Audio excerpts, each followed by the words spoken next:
Bueno, antes de empezar con los proyectos de abril, queremos dejarle a través de unos videitos recomendaciones, pautas para que ustedes puedan ayudar en las actividades en casa. Hola familias, acá estamos para contarles cómo va a ser este camino que nos toca transitar hoy con los chicos y chicas. Como primera sugerencia, les pido que al momento de hacer las tareas busquen un clima agradable, un momento tranquilo. Si ustedes se sienten cansados, angustiados o tristes, es preferible que la tarea quede para otro momento.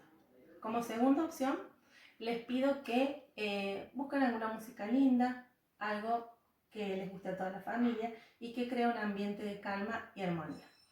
Como tercera sugerencia, que las actividades no duren más de 40 minutos. Eso va a hacer que el tiempo de atención de los chicos sea el correcto. Y como última sugerencia es que puedan tomarse un recreo, algo que les guste hacer entre todos. Comer algo rico, bailar, cantar, ver una peli cortita para después volver a retomar nuestras actividades. Espero que les sirvan mis consejos y acá estamos para ayudarles. Un beso a todos. Cuarto a primero, y donde encontrás que los chicos ya vienen en su mayoría alfabetizados y con una carga que te ayuda para trabajar mucho más naturalmente. Ellos mismos son los que te preguntan, te dicen o cómo se escribe o te cuentan cosas que hicieron el fin de semana y bueno, y de ahí partimos. O por ejemplo, no sé, ahora tuvimos la fecha del patrono, la fiesta, y bueno, y teníamos un canguro que nos había regalado la Embajada de Australia. Hicimos un cuento a partir del canguro y de una canción de música, y los chicos te inventan todo. Y trabajamos mucho, que es lo que no hacíamos antes, con el dictado al maestro. Entonces ellos te dictan, vos volvés a leer a principio de año. Hola familias, ¿cómo están? Bueno, espero que estén bien. La idea de compartir este pequeño videíto es poder darle algunas pautas que podemos tener en cuenta a la hora de trabajar con nuestros niños y niñas en casa con las actividades planteadas, ¿sí? Primero que todo debemos saber que en el periodo en el que ellos se encuentran, que es la alfabetización, es un periodo muy importante, pero también no podemos dejar de lado, ni dejar de pensar, ni de tener en cuenta de que todos los niños y niñas son diferentes, ¿sí? Que todos tienen distintos ritmos, distintas formas de aprender, ¿sí? Pero todos lo van a hacer, todos van a aprender a su tiempo, a su modo y a su forma. Lo que yo les quiero resaltar, que me parece muy importante, es poder siempre a la hora de trabajar con los chicos, trabajar con alegría, que estas actividades sean resueltas con alegría, con entusiasmo, con el saber de que ellos van a aprender, ¿sí? Fomentar el autoestima en ellos, eso es muy importante, el halago, de poder halagar esa actividad que pudieron realizar solo, con ayuda, como sea, pero siempre hacerle un festejo de lo que pudieron hacer ellos, porque eso es re importante y se siente muy lindo. Otra cosa que les quería resaltar en cuanto hacen la tareita, por ejemplo, hay niños y niñas que requieren de otros materiales que pueden utilizar para resolver una determinada actividad, por ejemplo, material concreto para realizar una actividad de conteo. O por ejemplo también cuando vemos que ellos se equivocaron en una palabra, la escribieron mal, le falta una letra, no hacerle saber que está mal, porque la palabra mal a ellos no les gusta, les duele y es feo. A nosotros tampoco nos gusta como adultos que nos marquen el mal porque suena feo. Entonces es importante poder hacerle ver, ¿sí? Desde la oralidad, porque es muy importante en este periodo de alfabetización trabajar desde la oralidad, ¿sí? Puntualmente la palabra en la que vimos que hay un error, poderle hacerla, que ellos la repitan, que coreen esa palabra junto con ustedes y poder ver si ellos notan el error o no lo notan. En el caso de que noten el error, lo podemos corregir sin borrar, porque no podemos borrar las cosas que escriben nuestros niños y niñas. Es parte de un proceso del cual ellos forman parte, y el error en esta etapa también forma parte del aprendizaje, ¿sí? Como estaba diciendo anteriormente, puedo volver a corregir esa palabra si el niño o la niña notó el error, y si no lo notó el error, lo podemos dejar así como lo escribió, porque no lo puede resolver ahora, no lo puede corregir ahora, no notó el error ahora, pero tal vez lo va a hacer más adelante. Y es parte del proceso. Es importante de que ustedes sepan de que nuestros niños y niñas van a aprender, ¿sí? Este es un periodo donde lleva su tiempo, ¿sí? Pero todos lo van a poder hacer. Es importante de que ellos puedan sentir esa contención y esa guía de ustedes, ¿sí? Y la nuestra desde acá. Y lo van a ir logrando de a poquito hasta que podamos volver a reencontrarnos y también hacer nuestros aportes como maestras, ¿sí? Bueno, les mando un beso y espero que les haya servido mi videito. Chao. Y bueno, la heterogeneidad es trabajar con la diferencia, tratar de acercar la brecha del que por ahí tiene el conocimiento ya adquirido y el que tiene que lograrlo. Y bueno, es un trabajo de diario. Por ahí pones más la vista en ese nene que todavía no conoce las letras o no conoce los números, y el otro por ahí puede trabajar más en forma individual. Y hay grupos que necesitan que estés más sobre ellos. Actualmente la heterogeneidad en los grupos es general, o sea, en todos los grados vas encontrando chicos de todas las nacionalidades, de todos los niveles. Bueno, tratás de trabajarlo dando el apoyo de un compañero, por ejemplo, en este caso, buscas a alguien que pueda ayudarlo, o si no, tratás de trabajar con chicos que, por ejemplo, que están mucho más alfabetizados que el resto, dándole otro tipo de actividades, como para que tampoco, digamos, dejarlos sin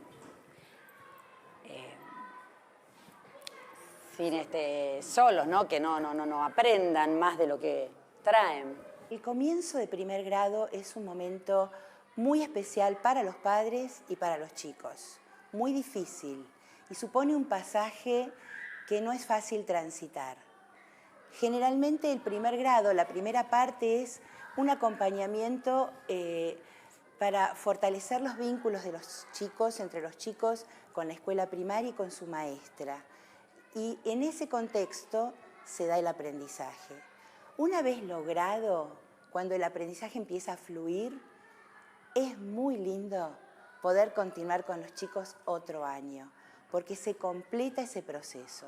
Decidí elegir a Gustavo Roldán, porque Gustavo Roldán tiene una escritura muy divertida, porque habla acerca de los bichos y de diferentes animales argentinos, y permite que cada uno de los chicos se identifique con algún aspecto de cada uno de esos animales. Y luego, hacia el final del proceso, pasó algo muy lindo. Elegí un libro que se llama El viaje más largo del mundo. Primero les entregué un ejemplar a cada uno de los chicos y permití que cada uno leyera lo que pudiera y como quisiera. De a poco lo fuimos leyendo cada vez más y empezamos en otras clases a hacer una lectura en voz alta, pero a través de personajes. Cada uno eligió un personaje. Bueno, cada uno de los chicos luego eligió un libro de Gustavo Roldán, lo leyó y luego comentó verbalmente y luego por escrito qué le había llamado la atención de ese libro. Entonces, hay textos escritos por los chicos acerca de cada uno de los libros. Bueno, mucho para comentar. Hay que estar todos los días ahí, como decían los maestros, diferentes niveles de conceptualización, diferentes orígenes, diferentes nacionalidades. Claudia. Me quedé con la última palabra, la maestra que hablaba de procesos, está dando cuenta de que hay como una idea distinta de cómo manejar el tiempo didáctico. No son actividades fragmentadas, sino que hay posibilidad de seguir un autor que tal vez ha tenido continuidad desde el nivel inicial y entonces la continuidad ya se puede tejer entre niveles.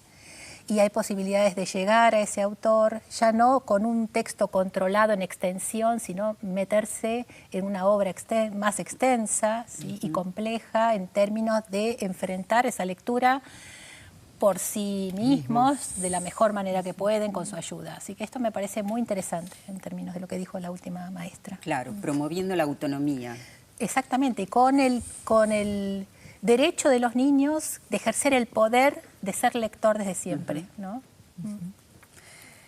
A mí me parece, o lo que me resultó así más evidente, es lo complejo, ¿no?, que es la enseñanza. Yo creo que en educación es la actividad más compleja en el sentido de que cuando uno se propone que todos aprendan, que todos avancen, ¿no?, en el conocimiento, y no los más avesados o los que mejores vínculos han tenido en este caso con la lectura y la escritura desde los primeros años. Lo decía una de las maestras, ¿no?, cuando decía, bueno, tengo que proponerle algo también a los chicos que ya están alfabetizados en primer grado. Y claro, eso es cómo hacer con el que todavía a fin de primer grado no logró reconocer la alfabeticidad, digamos, cada sonido con una letra, con el que ya escribe por sí mismo una recomendación, ¿no?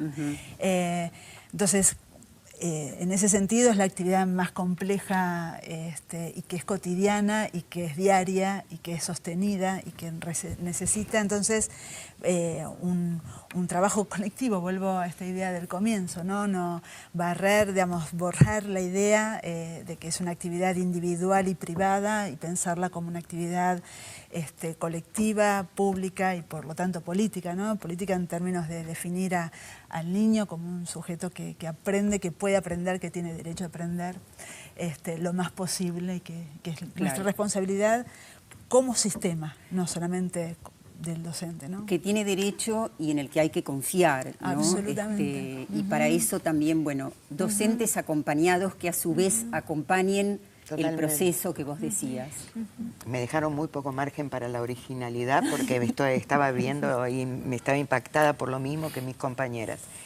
Desde ya que me impresionó muy positivamente, ahí hay niños que leen con todas las variables posibles, en el sentido de que a veces es a través de sus maestros, otras veces es de manera compartida, siguiendo la lectura. Hay bibliotecas de aula. Yo creo que es necesario remarcar lo que significó para las escuelas recibir la dotación de libros que se recibieron en los últimos años en este camino de promoción de la lectura. Y allí se los veía en uso. Chicos que compartían sus opiniones, que escribían recomendaciones, que podían seguir a un autor. Y también me pareció muy interesante ver la conciencia de la heterogeneidad que tienen en la clase, que tenían todos los maestros.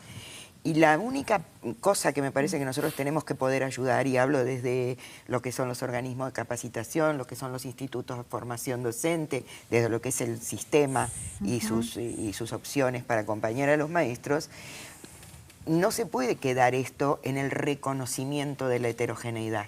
Hay que encontrar formas de compartir con los maestros las intervenciones para la diversidad. Es decir, cómo un maestro puede saber que dentro de una misma propuesta de trabajo puede intervenir con cada niño o con cada grupo. Y a lo mejor ahí el maestro subestima el material que él mismo puede producir, ¿no? ¿Es lo mismo corregir que intervenir? Y depende el propósito, ¿no? Digamos, siempre, digamos, intervenir, nosotros hablamos de intervención en cada momento que la maestra interactúa con un niño, con un grupo de niños, a propósito de hacerles observables algo de su escritura o para que les lean cómo ellos están interpretando lo que produjeron. Cuando pregunta sobre las motivaciones de un personaje, de por qué habrá actuado de una manera o de otra, esas son intervenciones, ¿sí? Y cuando hablamos de corregir es cuando se hace señalamientos a propósito de que el niño mejore esa producción que ha hecho.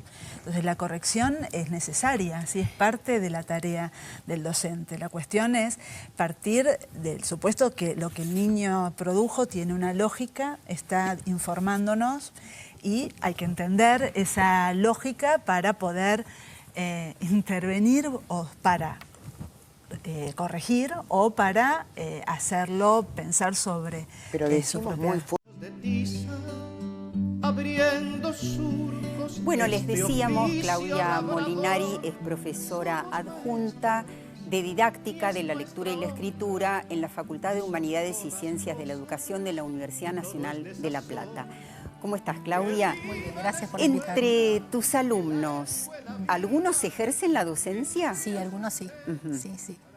Todos los años tengo alumnos que se enfrentan por primera vez a analizar situaciones didácticas, a ver videos y a hacer observaciones de clase en jardines y en escuelas primarias. Y hay otros maestros que, nos aportan, en esa heterogeneidad, aportan su mirada desde una práctica que ya conocen y que incluso muchas veces pueden poner en discusión, digamos, a partir de lo que analizamos. En las últimas, casi te diría 2 décadas, uno ve en muchos jardines, sobre todo privados, carteles con todo lo que ofertan, todo lo que se puede hoy aprender en un jardín de infantes. Ahí dice también lectoescritura. Te quería preguntar, ¿cuándo se desvirtúa esta oferta y cuándo realmente responde a un proceso respetado?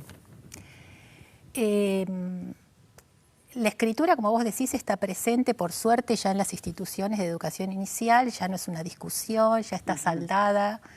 Eso fue parte de la historia, de saber que los chicos aprenden aunque no les enseñemos y que aprenden también antes incluso de ingresar al jardín de infantes, incluso cuando están en el maternal, esos chicos ya tienen conocimientos sobre, diríamos, las culturas de lo escrito con las cuales interactúan desde que nacen. Claro, porque preguntan y se preguntan. En el entorno, digamos, urbano desde ya, en diferentes portadores de texto, como muchas veces se ha dicho en los supermercados. Sí. Es imposible pensar que un niño no se cuestione sobre eso que hacen los adultos, eso que está presente en la vida cotidiana. Y entonces en esa, como un poco ya desde hace 40 años, sabemos que buscan respuestas y construyen teorías, ¿sí? Y esas teorías tratan de explicar el funcionamiento de este objeto cultural si es que miramos solamente el sistema de escritura. Por supuesto que no es solamente el sistema de escritura sobre lo que construye o sobre lo cual se van apropiando, sino también sobre las prácticas desde quienes las ejercen, el lenguaje escrito propio de los distintos géneros de circulación social, es decir, donde el sistema de escritura es un conocimiento fundamental en el marco de este contexto más amplio, ¿sí? Claro, ahora, no en todos los jardines se trabaja igual. No en todos se trabaja igual y tampoco desde las teorías, digamos, estamos tan de acuerdo a veces, ¿sí?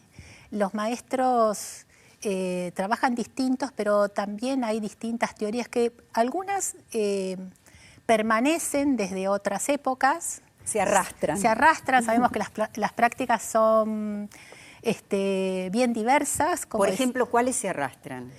Y, por ejemplo, todavía hay jardines donde el aprestamiento no ha sido totalmente desterrado.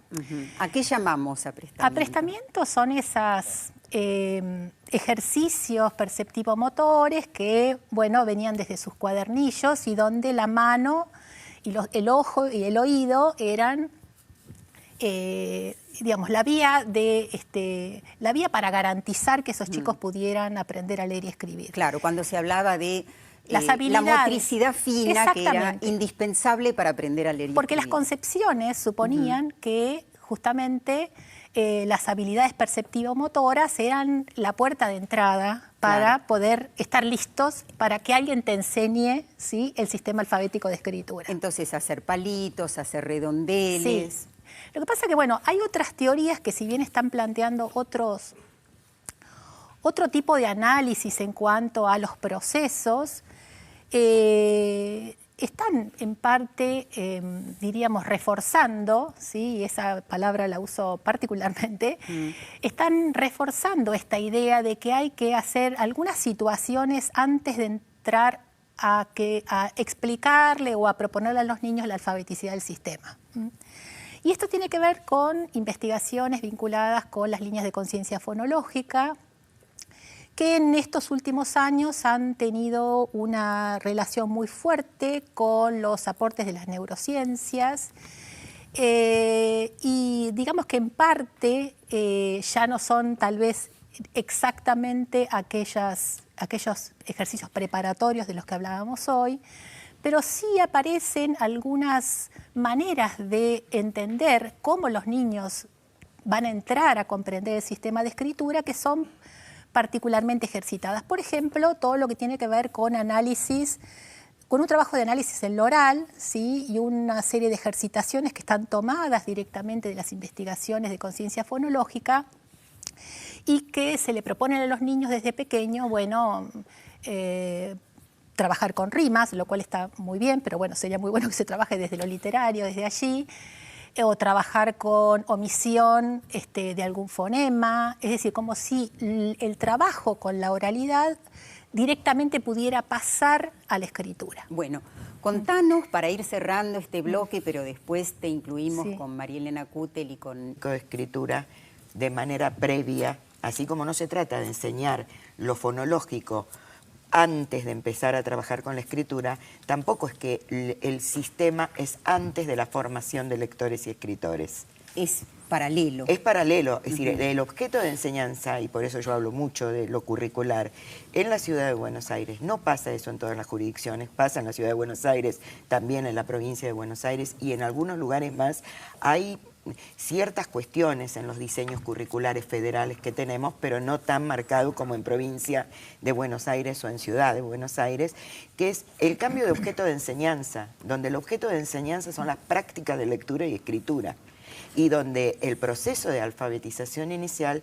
es un proceso que se da en el marco, en el ejercicio de las prácticas de lectura y escritura. Entonces, yo creo que hay algunas cosas que estas nuevas metodologías están vendiendo que claramente son más sencillas. Son más sencillas que trabajar de la manera que se está proponiendo en la ciudad o en la provincia de Buenos Aires. Y tranquilizan a los padres. Absolutamente. Y lo mismo que el tiempo. Es decir, todo el mundo habla de que pueden en un año aprender a leer y escribir. Y nadie se está preguntando por la calidad de la alfabetización. Yo hasta le doy el crédito a que en un año se puede sacar alfabéticos. Claro. Después los problemas que pueden tener niños que siguen pensando que la escritura es otra cosa en esos alfabéticos forzados. Por eso es tan acertada la unidad pedagógica. Exactamente. De mínimo 2 años. Exactamente. O 3, ¿no? Porque unidad pedagógica además no quiere decir de ninguna manera que no se intervenga.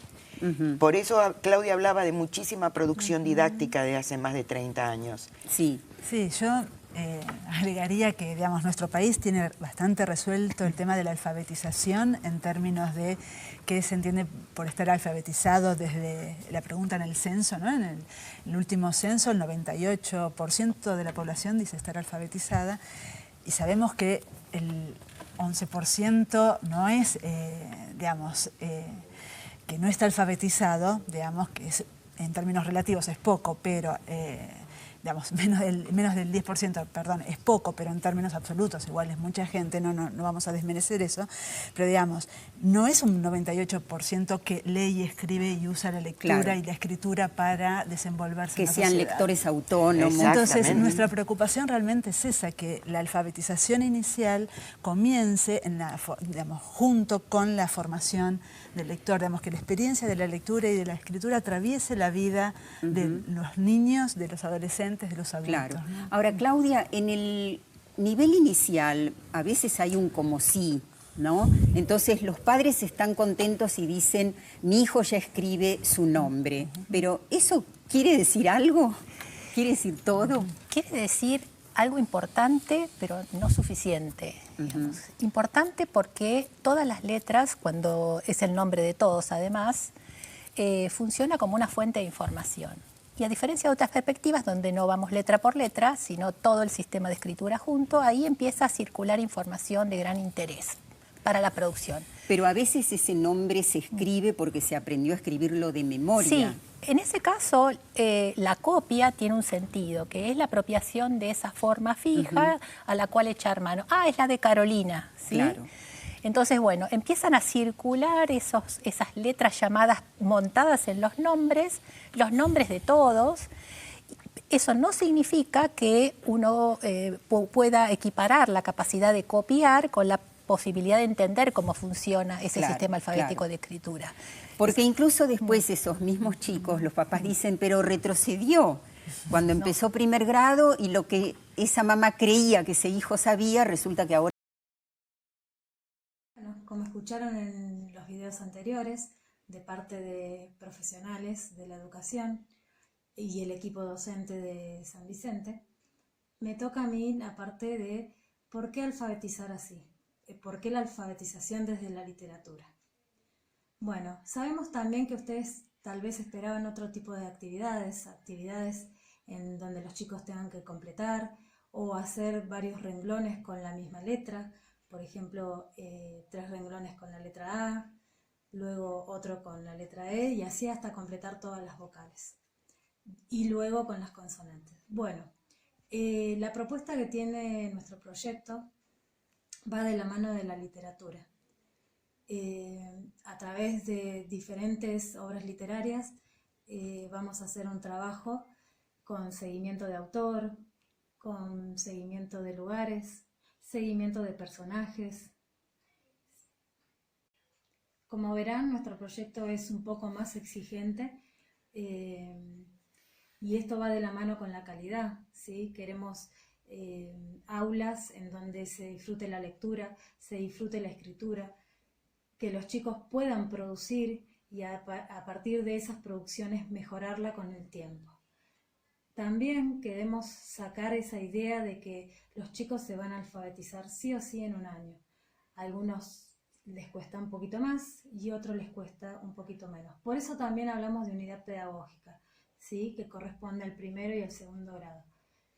Tampoco quiere decir que el niño sí o sí se va a alfabetizar del todo en esos 2 años. La alfabetización es un proceso mucho mayor, compromete un montón de otras acciones o